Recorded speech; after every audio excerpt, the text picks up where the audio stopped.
கடலை மாவை பயன்படுத்தும்போது பெரும்பாலானவர்கள் இந்த தவறை செய்கிறார்கள்.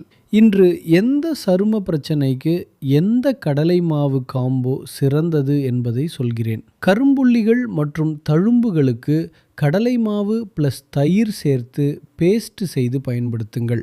இது பிக்மெண்டேஷனை படிப்படியாக குறைத்து சரும நிறத்தை மேம்படுத்த உதவும். சுருக்கங்களுக்கு கடலை மாவு பிளஸ் மஞ்சள் சேர்த்து பேஸ்ட் தயாரிக்கவும். மஞ்சளில் ஆன்டி ஆக்சிடென்ட்கள் அதிகமாக இருப்பதால் ஃபைன் லைன்களை குறைக்க உதவுகிறது. பளபளப்பான சருமத்திற்கு கடலை மாவு பிளஸ் பச்சை பால் சேர்த்து பேஸ்ட் செய்யுங்கள். பச்சை பால் இயற்கையான கிளென்சராக செயல்பட்டு பொலிவற்ற சருமத்திற்கு உடனடி புத்துணர்ச்சி அளிக்கும்.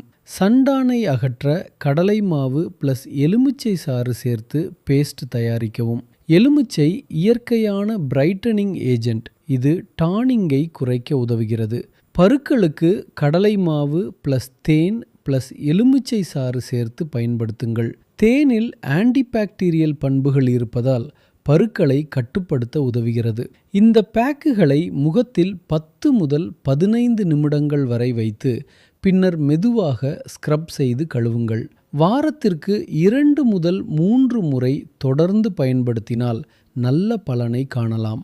இதேபோல் கடலை மாவை பயன்படுத்தி மேலும் இயற்கையான பளபளப்பான சரும ரெசிபிகள் வேண்டுமெனில் பெசன் என்று கமெண்ட் செய்யுங்கள். கடலை மாவில் செய்யக்கூடிய மேலும் பல ஸ்கின் கேர் ரெசிபிகளின் வழிகாட்டியை உங்களுக்கு அனுப்புகிறேன்.